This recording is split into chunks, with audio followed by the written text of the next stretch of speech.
Bonjour à tous et à toutes et bienvenue dans ce troisième épisode de News Actu. Comme toujours, on est avec Kyoto. Bonsoir Kyoto. Bonsoir, ça va? Ça va très bien, écoute, moi je rentre du taf, donc on va essayer de pas non plus passer des heures dessus, qu'il est déjà assez tard chez moi.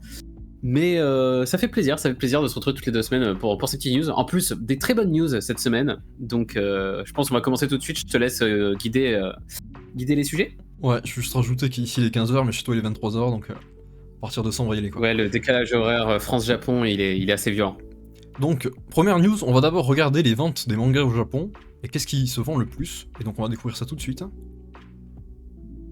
Et J'ai été assez étonné Ouais, moi aussi. en voyant ça, j'avoue. Donc je découvre un peu avec vous, hein. J'ai vu pour la première fois il y a 10 minutes là. Et effectivement, Blue Lock en premier, c'est pas du tout ce que j'aurais imaginé.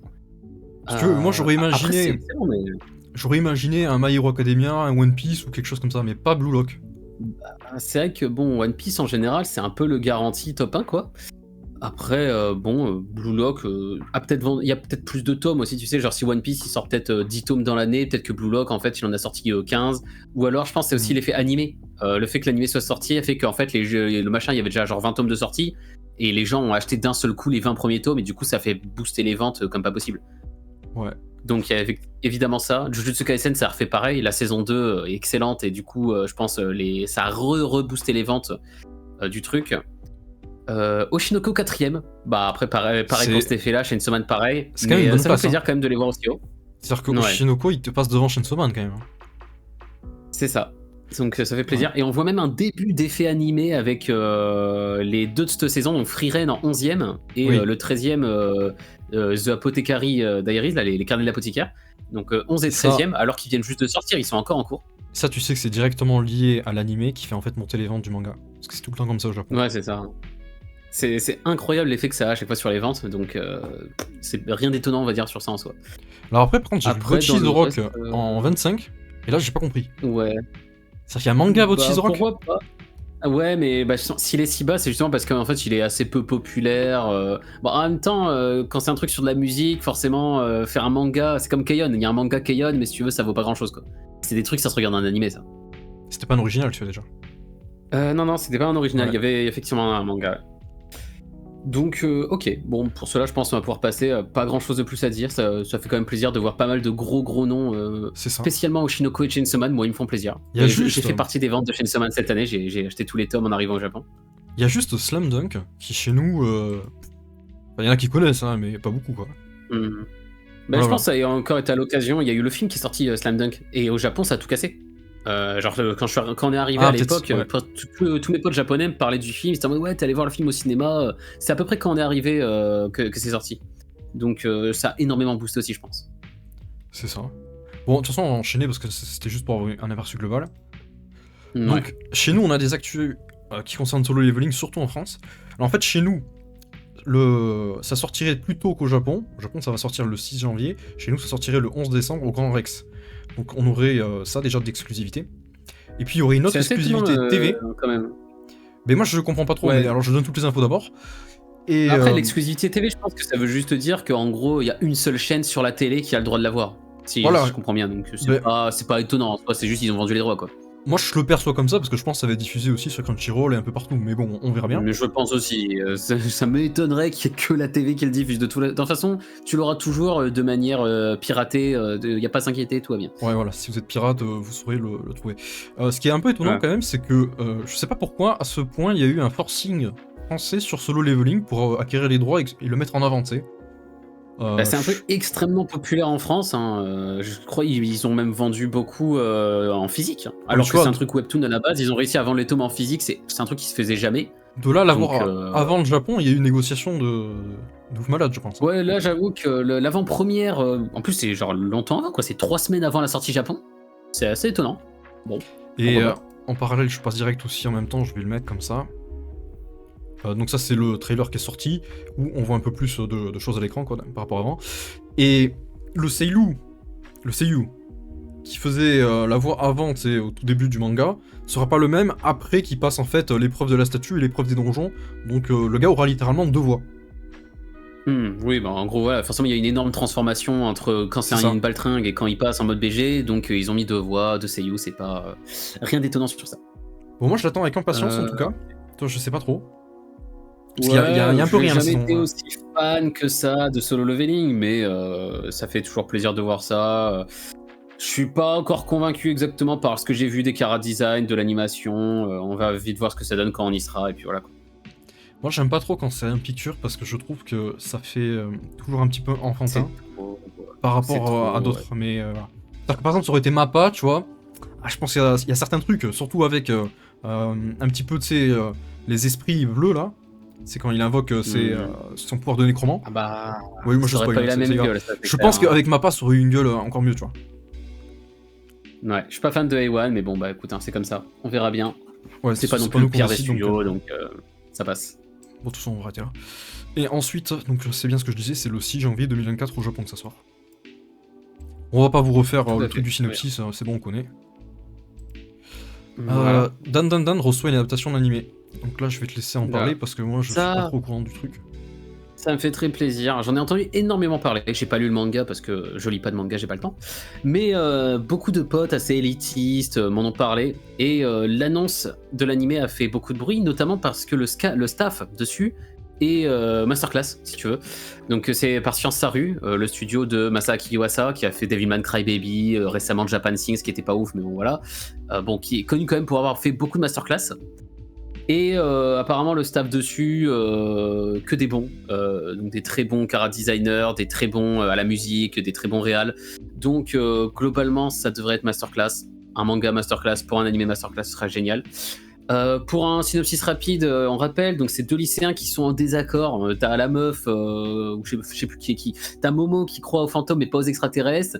Et son pote Ken qui croit le contraire, et ils décident de parier pour déterminer qui a raison en partant visiter des lieux associés à l'occulte et au surnaturel, et ils vont découvrir qu'en fait chacun des deux a raison, et que les extraterrestres et les fantômes existent bel et bien, et après bah, j'imagine que ça part un peu en shonen avec différentes histoires, et bah, ça m'a l'air très sympathique, en tout cas il y a un vrai truc artistique derrière, au niveau des chara design, etc. On devrait avoir des trucs vraiment intéressants. Ok, mais moi je vais pas en rajouter plus, j'ai mis le trailer en même temps que tu parlais. Donc comme ça les gens ils ont vu. Voilà. Et je propose qu'on passe à la suite. Suivante. Ensuite. Voilà. Donc la suivante, Bookworm, c'est Ascendance of a Bookworm, troisième partie du light novel qui est annoncée. Je crois que tu as vu l'animé toi ? Moi j'ai vu l'animé, j'ai vu les 3 premières saisons, c'était très bien. C'est un animé de droite capitaliste que je vous encourage tous à aller voir. Et je considère que c'est l'un, de toute façon ça va arriver dans une de nos vidéos qui va arriver peut-être dans un mois, c'est l'un des isekai majeurs qu'il faut voir parce que vraiment il y a une plus-value, c'est quelque chose que j'encourage. Donc vite fait, l'histoire, c'est une fille qui se fait isekai et sa passion en fait c'est les livres, et donc on va la voir amener des inventions scientifiques pour l'amener à recréer des livres dans ce monde. Cette saison qu'on attend sera faite par WIT Studio. Donc voilà. Sûrement peut-être que ça va sortir... Rien n'était pas fait par WIT ? Je sais pas exactement, cette information, je ne dispose pas. D'accord. Voilà. Mais WIT Studio, moi, c'est un studio que j'aime bien. Le travail n'est pas fait en amont, voilà. Les amis. Le travail n'est pas fait en amont, c'est terrible, ça. On enchaîne. Un nouvel aperçu pour l'anime Suicide Squad Isekai. Alors, je sais pas si vous dormez dans une grotte ou pas, mais normalement, il y a cette espèce de collaboration qui est née, donc un Isekai Suicide Squad, où il se ferait Isekai dans notre monde à nous. C'est ce que dit le truc en bas.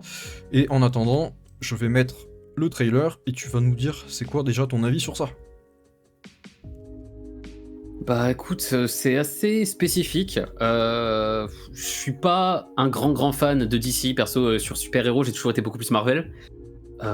Suicide Squad, j'avais vu le film à l'époque quand c'est sorti, ça avait pas été incroyable. Donc là, une annonce en animé, j'ai envie de dire pourquoi pas, c'est assez différent. Il y a déjà eu une expérimentation comme ça, pour ceux qui ne sont pas au courant. Ils avaient fait Marvel Super Heroes ou je sais pas quoi en animé. Peut-être que Kyoto pourra montrer l'image. Ouais. Attends, mais c'était très enfantin. C'était vraiment dirigé pour enfants. Quand tu vois l'affiche, tu te dis veulent rajouter entre 6 et 9 ans, tu vois. Tu te dis bon, moi j'ai autre chose à faire quoi. J'ai même pas tenté, enfin, vraiment tu vois l'affiche, t'as pas envie. Donc là, celui-là a l'air plus mature, on va dire, si on peut dire ça. Mais bon, les chara design ont quand même l'air pas incroyable. Bon, écoutez, moi j'ai envie de dire, faut tester. L'animation en soi est pas mal. Dans les mouvements et tout, ça a l'air assez joli. Ouais, donc voilà, c'est Wii forcément. Mais les chara design, j'aime pas. Après, bon, ça c'est très personnel. Et bah écoutez, on verra bien ce qui se passe, et puis bah, on en parlera en vidéo si c'est intéressant. Bon, Saison 2. le suivant, du coup, ça me fait plaisir. Ça, c'est un énorme plaisir. Bon, c'était sûr, hein, de Oui. toute façon, que la suite allait arriver, mais bon, là, au moins, on a une date. Ce sera, enfin, une date approximative, ce sera en 2024. Probablement en été, ou la saison après l'été, c'est quoi? C'est l'automne? Soit Exact. été, soit automne, je pense. Ouais, je pense aussi automne. Ouais, je pense que ce sera un truc comme ça. Ce sera, je pense, ni hiver ni printemps. Enfin, hiver, c'est sûr, parce que ça arrive dans une semaine, donc c'est En pas fait- hiver. Mais ce sera pas printemps, je pense que c'est été-automne, quoi. Ouais, parce que là, il n'y a pas grand chose à dire, donc on va juste essayer de faire les pronostics. Moi, je pense que, comme c'est sorti en automne, en été c'est possible, il faut vraiment qu'ils aillent rusher Loras, hein, s'ils veulent sortir en été. Par contre, en automne, ouais, dans un an, c'est possible. Après, au niveau de la saison 2, bah, ce sera l'arc notamment de la pièce de théâtre. Donc, C'est bien. excellent arc, vraiment très très très très bon arc. C'est vrai que t'as lu le manga aussi, donc tu connais pour Ouais, une je suis fois à jour. qu'on a tous les deux lu le manga, incroyable ça. Incroyable ce qui se passe. Après, il y aura pas encore les dingueries qui arrivent plus tard. Ça va arriver au moins dans la saison 4 ou 5, si c'est... Des dingueries, il y en a tout le temps. En vrai, dans 4 ou 5, je sais même pas s'il y a de quoi aller faire 4-5 séries saisons. Genre, peut-être 4 en total, je pense. Mais par exemple, juste... Il y a pas tant de chapitres que ça. Quand sa sœur apprend l'identité de son frère, moi, il faut qu'on arrive au moins vers la saison 4 ou 5, hein, si ça traîne comme dans la saison 1. Faut voir comment c'est fait. Allez, bon, on enchaîne. La saison 2 arrive, c'est très bien. News suivante. Encore une nouvelle annonce d'une nouvelle saison. Qui me fait plaisir. Ça, c'est pour moi. Là, les fans de Slice of Life, on est encore en train de gagner comme jamais. Donc là, tous mes frères fans de Eurocamp, les gars, on est là. À savoir que c'était pas sûr du tout. Toi, t'avais vu le film ou pas? Parce que moi, j'ai vu la saison 1, 2, mais pas le film. Non, mais en fait, okay. Eurocamp, c'est un médicament. Donc, c'est un médicament, donc en fait, j'ai dit le film, je le garde. Fais ta propagande. Quand je suis un peu en déprime, tu vois, si un jour je suis en dépression, je me garde le film, et comme ça, j'irai mieux, tu vois. C'est un peu l'idée. Donc, pour l'instant, il est dans mes placards, il attend tranquillement. Et c'était pas du tout sûr en fait qu'on ait une saison 3 parce que la saison 2 en gros finissait la partie lycée quoi. Et je crois le film était déjà en mode vie adulte. Alors ça arrive en avril. En général quand les persos sortent du lycée en général t'as plus rien. Et là du coup ils ont quand même fait la saison 3 avec cette fois en adulte parce que c'est vrai que manifestement la vie ne s'arrête pas une fois que t'as fini le lycée. Et tu peux aller faire du camping en tant qu'adulte, c'est autorisé par la loi. Donc ils ont osé faire une saison 3 avec des adultes, c'est un vrai plaisir quoi. Moi je te dis c'est plus simple quand t'es adulte et que t'as de l'argent pour faire du camping quand même. C'est un peu les thèmes des 2 premières saisons, tu sais, c'est Yankee qui ont pas d'argent, tu vois. Mais moi je vais vite m'y mettre, hein, je pense, hein, d'ici quelques mois, années, là quand j'aurai un peu d'économie, je vais aller faire du Eurocamping au Japon et puis on va se faire plaisir quoi. Alors moi je voulais dire tout à l'heure quand tu parlais que en fait ça sort très bientôt, c'est en avril, et donc avril c'est la saison printemps. Ouais. Donc très hâte de voir ça. Pas hiver, printemps. C'est un plaisir. Donc, celui-là c'est bon j'imagine, news suivante. Ouais parce que bon là de toute façon il n'y a pas grand chose à voir dans les trailers de Eurocamp. Blue Exorcist. Alors je sais pas si vous vous souvenez mais il y a un animé il y a 10 ans qui s'appelait Blue Exorcist, et il revient. C'est vrai que tout le monde a un peu oublié cette histoire, hein. Donc voilà, Blue Exorcist, gros manga à l'époque. Hein. Entre parenthèses, à l'époque. Moi ça me fait un peu rire parce que tu sais, c'est un peu comme Log Horizon, tu sais, on a eu la saison, je crois 3 il y a pas longtemps. Et moi j'ai pas été voir parce que j'ai tout oublié, tu vois. Et je me suis dit, mais c'est quoi ce truc de sortir des saisons 10 ans après, quoi. Et donc, bon, celui-là au moins, il était connu quand même. Il y en a pas mal qui le font en ce moment. Mais ouais, Blue Exorcist, à une époque, c'était quand même dans les grosses ventes. Hein. Moi, je me souviens quand j'ai commencé les mangas, j'avais 13, 14 ans et tout. Blue Exorcist, ça passait à la TV. Il y avait vraiment un gros engouement. C'était vendu dans les plus gros shonen avec Full Metal Alchemist, Naruto et les conneries comme ça, tu vois. Donc, gros truc. La saison 2 était sortie ensuite, je crois, il y a en 2017. Je crois une connerie comme ça. Enfin, assez tard aussi. Et 2017, du coup, on revient encore plusieurs années plus tard avec une saison 3. Donc là, faut savoir, les gars, on est allé faire le travail pour vous. Enfin, je suis allé faire le travail parce que bon, voilà. Je suis allé voir les 2 premières saisons et on vous prépare un petit résumé des 2 premières saisons qui va sortir normalement en fin de semaine pour que vous n'ayez pas à vous retaper les 40 épisodes déjà sortis et que vous puissiez revenir sur la saison 3 en toute tranquillité. Voilà, ça sortira en fin de semaine. Attendez ça avec impatience. Et en plus, ce sera pas très long parce que moi je suis en montage et normalement ça devrait faire 15 minutes ou quelque chose comme ça, quoi. Voilà, on essaie de pas faire trop long, j'ai raccourci au maximum pour qu'on ait vraiment que les parties importantes. Donc, On va pas partir 20 minutes sur ça, de toute façon tout le monde connaît normalement, et puis il y aura une vidéo dessus en fin de semaine. Donc dernière news peut-être. L'OP il est chanté par Uverworld sinon. Ah oui, c'est vrai. Voilà. Uverworld qui avait déjà fait les openings précédents, qui a fait des openings de My Hero Academia, enfin très gros groupe de J-Rock un peu. Donc très content de les revoir revenir sur ça, ça fait plaisir. Je crois qu'ils peuvent l'écouter sur YouTube, mais bon, pour des raisons évidentes, moi je le mets pas là. On passe. Ouais, voilà. Next news. Condamnation pour le responsable de l'incendie de Kyoto Animation. Et donc on revient aujourd'hui sur ce drame bon, ça fait quand même quelques temps, hein, parce que c'est arrivé le 18 juillet 2019. Et ça avait tué donc 36 personnes, bon c'est bien, tout est marqué en vert. Et grosso modo, c'est que le mec est enfin jugé pour ça. Donc ça arrive, et on saura à la fin ou pas, il y a une condamnation peut-être à mort, donc on sait pas, le 25 janvier. Ouais. Pour l'instant, le parquet requiert la peine de mort, avec verdict définitif, donc le 25 janvier, comme tu as dit. Bon, on va pas s'amuser non plus à faire des devinettes en mode où est-ce que ça se passait, à faire des prédictions. Bon, malgré tout, je pense qu'on est quand même au Japon, et ici, ils savent appliquer quand il faut. Les meurtriers de masse, en général, ça part sur des peines de mort très rapidement, et ce sera complètement mérité. C'est quand même un énorme truc qui avait secoué le monde de l'animation, parce que Kyoto Animation, c'est quand même, on rappelle, le meilleur studio d'animation existant. Voilà, c'est pas du tout partial, pas du tout mais partiel, vraiment c'est pas influencé. C'est les rois, quoi. C'était vraiment les boss. En plus connus pour leur façon de faire humaine, à bien payer leurs animateurs par rapport aux autres studios, à avoir leur propre école pour former les petits jeunes. Le fait que ce soit sur eux que ça tombe. Mais non, mais c'est que c'était trop triste, quoi. Enfin, le fait que ça tombe sur eux, en plus, mais oui, c'est terrible. Et en fait, écoute, hein, on espère que le verdict sera très violent pour ce meurtrier. Et puis voilà, quoi. Globalement, outre la tragédie qui évidemment est terrible, on a vu nous directement l'impact évidemment du studio après, ensuite dans ses productions, parce que globalement, je sais pas si vous avez remarqué, mais il s'est presque rien passé de chez Kyoto Animation jusqu'à maintenant. Bon, tu t'imagines bien que quand... Hein. Ouais, voilà. Mais après, tu t'imagines bien que quand 35 personnes dans le studio, je sais pas combien ça représente, mais à mon avis, on est dans un bon tiers ou une bonne moitié, tu vois, déjà. Ouais, et puis c'était pas des randoms, les blessés, c'était vraiment des énormes, parmi les gros réalisateurs de Maid Dragon, des trucs comme ça, enfin c'est... Voilà. Donc on a eu beaucoup de pertes dedans, des très grandes personnes.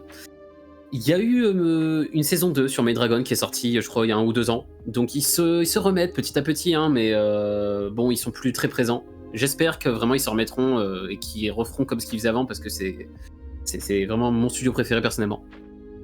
Et voilà, bon après, pas grand chose de plus à dire. Je pense qu'on en reparlera quand le verdict définitif sera tombé. Et puis, voilà. Ouais, en fait là, c'était pour faire un petit peu le pré-focus. Puis une fois que la date sera passée et qu'il y aura eu le jugement, on reviendra dessus. Mais bon, voilà, c'est que ça va pas traîner. Là, ça va vite arriver, le 25 janvier. Donc voilà, quoi. Je pense que du coup, c'est la dernière news, donc on va pouvoir arrêter là. Ouais, donc merci d'être resté jusque là si vous êtes là. N'hésitez pas à vous abonner. Si vous kiffez notre travail, on rappelle qu'on a ouvert un Patreon il y a pas longtemps. Et bon, on peut rien vous dire plus à part à la prochaine. Ouais, voilà. Allez, à la plus. Ciao.